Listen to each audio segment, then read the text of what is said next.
그들은 사흘 만에야 부르튼 다리를 절룩거리며 희끗희끗 나부끼는 눈발 속으로 저녁 연기에 쌓인 서울을 바라보았다. 그들은 날이 아주 어두워서야 서울 문 안에 들어섰다. 서울에는 그들을 반가이 맞아주는 사람이 없지도 않았다. 어디서 오십니까? 어디로 가시는 길입니까? 우리 여관으로 가십시다. 그러나 돈이 있나요, 어디? 하면 그 친절하던 사람들은 벌에 쏘인 것처럼 달아나곤 했다. 돈이 아주 없지는 않았다. 집을 팔아 빚을 갚고 남은 것이 몇 원은 되었다. 그러나 그 돈이 편안히 여관에 들어 밥을 사 먹을 돈은 아니었다. 고달픈 다리를 끌고 교통순사들에게 핀잔을 맞으며 정처 없이 거리에서 거리로 헤매던 그들은 밤이 훨씬 늦어서야 한 곳에 짐을 벗어놓았다. 아무리 찾아다니어도 그들을 위해서 눈발을 가려주는 데는 무슨 다리인지 이름은 몰라도 이 다리 밑밖에는 없었다. 그녀는 젖을 좀 물리구려. 그까짓 빈젖을 물려서 뭘 하오. 아이가 몹시 우니까 지나던 사람들이 다리 아래를 기웃거려 보기 때문이었다. 그들은 어두움 속에서 짐을 끄르고 굳은 범벅과 삶을 달걀을 물도 없이 먹었다. 그리고 그 저리고 쑤시는 다리 오금을 한번 펴볼 때도 없이 앉아서 정 못 견디겠으면 일어서서 어정거리며 긴 밤을 밝히었다. 이튿날은 그래도 거기를 한 대보다는 낫답시고 거적을 사다 두르고 냄비를 걸고 쌀을 사들이고 물을 길어들이고 나무도 사들였다. 그리고 세 식구가 우선 하루를 푹 쉬었다. 눈발은 이날도 멋지 않았다. 밤이 되어서는 한박송이로 쏟아지기 시작했다. 방서방은 쏟아지는 눈을 바라보고 이 눈이 그치고는 무서운 추위가 오려니 생각했다. 그리고 또 쌀이비를 한 자루 가져왔으면 하고도 생각했다. 그는 새벽같이 일어났다. 발등이 묻히는 눈 위로 한참 찾아다녀서 다람쥐 꽁지만한 쌀이비 하나를 그것도 5전이나 주고 사기는 했다. 그리고 큰 미천이나 잡은 듯이 집집마다 다니며 아직 열지도 않은 대문을 두드렸다. 댁에 눈 쳐드릴까요? 우리 칠 사람 있어. 댁에 눈 안 치시렵니까? 어련히 칠까봐 걱정이요? 방서방은 어이가 없어. 마당도 없는 녀석이 괜히 비만 샀군 하고 다리 밑으로 돌아오고 말았다. 그는 직업 소개소도 가보았다. 행랑도 구해보았다. 지게를 지고 삭짐도 져 싸다녀 보았으나 지게를 부르는 사람은 없었다. 한 학생이 고리짝을 쥐고 정거장까지 가자고 했지만 막상 닥들이고 보니 나중에 저 혼자 다리 밑으로 찾아올 수가 있을까가 걱정되었다.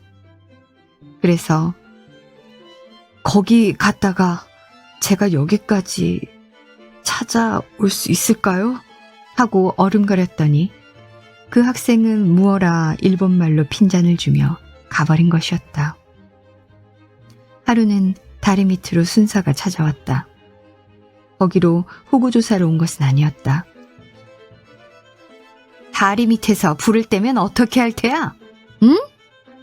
날마다 이 밑에서 연기가 났어. 다시 불을 떼다가는 이 밑에서 자지도 못하게 할 터이니 그리 알아. 정말 그날 저녁부터는 연기가 나지 않았다. 끓일 것만 있으면 다리 밖에 나가서라도 못 끓일 바 아니었지만 그날은 아침부터 양식이 떨어진 것이다. 어떡하오. 아내는 맥이 풀려 울 기운도 없었다. 어린 것만이 빈젖을 물고 두어 번 빨아보독다가 울곤 하였다. 방서방은 아무런 대답도 없이 앉았다가 이따금 정칠놈의 세상 하고 입맛을 다실 뿐이었다. 이튿날 이른 아침, 어린 것은 아범의 품에서 잘 때다. 초저녁엔 어머니 품속에 넣고 자다가 오줌을 싸면 그 다음엔 아범이 새 품을 헤치고 안고 자는 것이었다.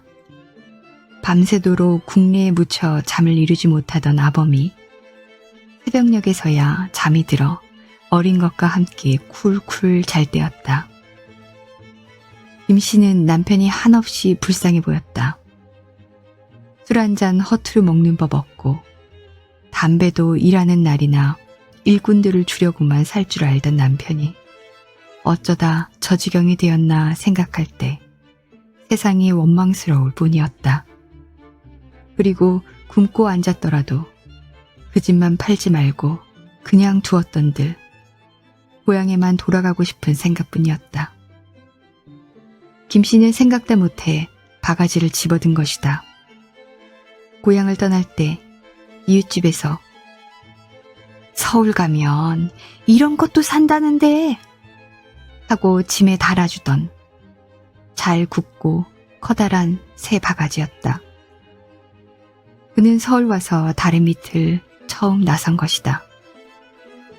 그리고 바가지를 들고 나서기는 생전 처음이었다. 다리가 후들후들하였다. 꼭 하루 밤낮을 굶먹고 어린 것에게 시달린 그의 눈엔 다 밝은 하늘에서 번쩍번쩍하는 별이 보였다. 그러나 눈을 가다듬으면서 그는 부잣집을 찾았다. 봄에 모두 부잣집 같았으나 모두 대문이 굳게 닫혀 있었다.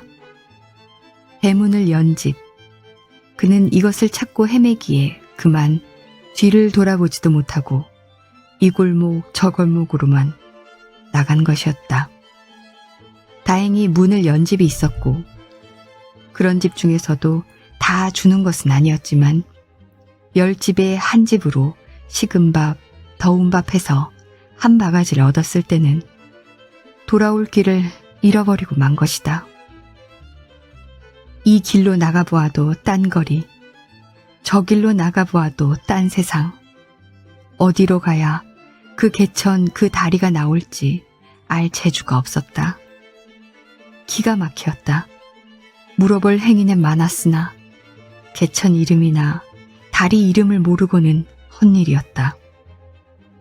해가 높아 갈수록 길에는 사람이 들끓었고 그럴수록 김씨는 마음과 다리가 더욱 갈팡질팡하고 있을 때 한 노파가 친절한 손길로 김씨의 등을 두드렸다. 어딜 찼소? 김씨는 울음부터 왈칵 나왔다. 염려할 거 없어. 내 서울 장안엔 모르는 데가 없어. 내가 찾아주지. 그 친절한 노파는 김씨를 데리고 곧 그 앞에 있는 제 집으로 들어가 뜨끈뜨끈한 숭늉에 조반까지 먹으라 했다. 염려 말고 좀 자슈. 그새 내 부엌을 좀 치고 같이 나갑시다. 김씨는 서울도 사람 사는 데라 인정이 있구나 하고 그 노파만 하늘같이 믿고 감격한 눈물을 밥상에 떨구며 사양하지 않고 밥술을 들었다. 그러나 굶은 남편과 어린 것을 두고 제 목에만 밥이 넘어가지 않았다.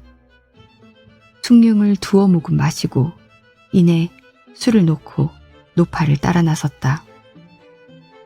그러나 친절한 노파는 김씨를 당치 않은 곳으로만 끌고 다녔다. 진고개로, 백화점으로, 개천이라도 당치 않은 개천으로만 한나절 끌고 다니고는 오늘은 다리가 아프니 내일 찾읍시다 하였다.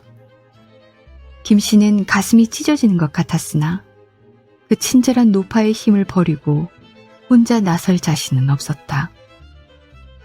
밤을 꼬박 앉아 세우고 은근히 재촉을 하여 이튿날 아침에도 또 일찍언이 나섰으나 노파는 그저 당치 않은 대로만 끌고 다녔다.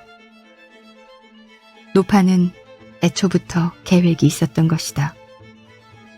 김씨의 멀끔한 얼굴과 그 살, 그 젊음을 그는 살쾡이가 살찐 암탉을 본격으로 보았던 것이다. 어떻게 돈양이나 만들어 써볼 거리가 되겠는걸? 이것이 그 노파가 김씨를 발견하자 세운 뜻이었다. 김씨는 다시 다리 밑으로 돌아올 리가 없었다. 방서방은 눈에서 불이 났다. 죽일년, 이 어린 것을 생각해서 달아나다니, 고약한 년, 찢어 죽일년 하고 이를 갈았다. 방서방은 이틀이나 굶은 아이를 보다 못해 안고 나가 매운 것, 짠 것 할 것 없이 주는 대로 주워 먹였다. 날은 갑자기 추워졌다. 어린애는 감기가 들고 설사까지 났다. 밤새도록 어둠 속에서 오줌똥을 받은 이불과 아범의 저고리섭, 바지자락은 얼어서 왈가닥거리고 그 속에서도 어린애 몸은 들여다보는 눈이 뜨겁게 펄펄 달았다. 어찌하나 하느님, 이렇게 무심하십니까? 하고 중얼거려도 보았으나 새벽 찬바람만 윙하고 뺨을 갈길 뿐이었다. 날이 밝기를 기다려 아이를 꾸려안고 병원을 물어서 찾아갔다. 이 애 좀 살려주십시오. 선생님이 아직 안 나오셨소. 그런데 왜 이렇게 되도록 두었소? 신작 데리고 오지. 돈이 있어야죠. 지금은 있어? 없습니다. 그저 살려만 주시오. 그 돈에 제가 벌어서 갚을게요. 그걸 안 갚겠습니까, 제가? 다른 큰 병원에 가보시오. 방서방은 이렇게 병원집 문간으로만 한나절을 돌아다니다가 그냥 다리 밑으로 돌아오고 말았다. 방서방은 또 배가 고팠다. 그러나 앓는 것을 혼자 두고 단 한 걸음이 나아가지 않았다. 그래도 저녁때가 되어서는 그냥 밤을 새울 수는 없어. 보지 않으리라는 듯이 눈을 딱 감고 일어서서 나왔던 것이다. 방서방이 얼마 만에 찬밥 몇 수를 얻어먹고 부랴부랴 돌아왔을 때는 날이 아주 어두웠다. 다리 밑은 캄캄한데 한참 들여다보니 아이는 자리에서 나와 언 맨 땅에 목을 늘어뜨리고 흐득흐득 느꼈다. 끌어안고 다리 밖으로 나가보니 경련이 일어나 눈을 뒤집어 쓰고 있는 것이었다. 죽을 테면 진작 죽어라. 고약한 년, 내년이 이걸 버리고 가 얼마나 잘 되겠어. 어디 두고 보자. 방서방은 몇 번이나 어서 죽어라 하고 아이를 밀어 던지었다가 얼른 다시 끌어당겨 들여다보곤 했다. 그럴 때마다 아이의 숨소리는 자꾸 가빠만 같다. 그러나 야속한 것은 잠. 어느 때쯤 되었을까 깜빡 잠이 들었다가 놀라 깨었을째는 그동안이 잠시 같았으나 주위에는 큰 변화가 생겼다. 날이 환하게 새고 아이에게서는 그 가쁘게 일어나던 숨소리가 또 그쳐 있었다.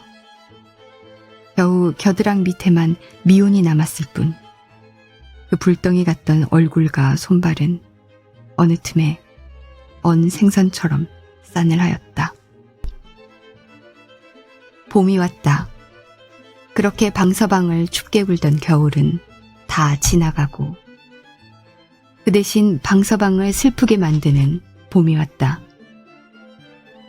진달래와 개나리 꽃가지들은 전차마다 자동차마다 젊은 새학시들처럼 오락가락하고 남산과 창경원엔 사쿠라 꽃이 구름처럼 핀 때였다.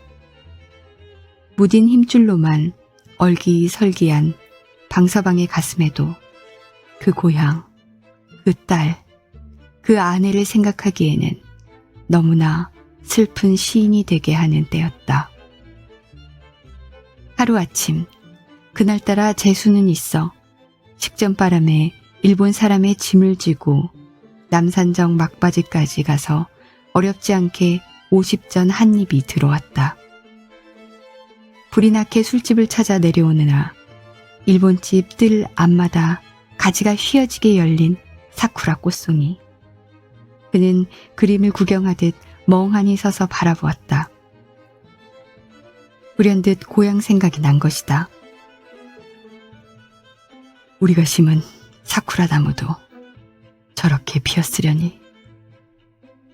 동네가 온통 꽃투성이겠지. 그때 마침 일본 여자 하나가 꽃그늘에서 거닐다가 방서방과 눈이 마주쳤다. 방서방은 무슨 죄나 지은 듯이 움찔하고 돌아섰다. 꽃결같이 빛나는 그 젊은 여자의 얼굴. 방서방은 찌르르하고 가슴을 진동시키는 무엇을 느끼며 내려왔다. 우선 단골집으로 가서 얼근한 술국에 곱배기로 2잔 들이켰다. 그리고 늘수그레한 주모와 몇 마디 농담까지 주거니 받거니 하다 나서니 세상은 슬프다면 온통 슬픈 것만 같고 즐겁다면 온통 즐거운 것 같기도 했다. 그러나 술만 깨면 역시 세상은 견딜 수 없이 슬픈 세상이었다. 정칠놈의 세상 같으니 하고 아무데나 주저앉아 다리를 뻗고 울고 싶었다.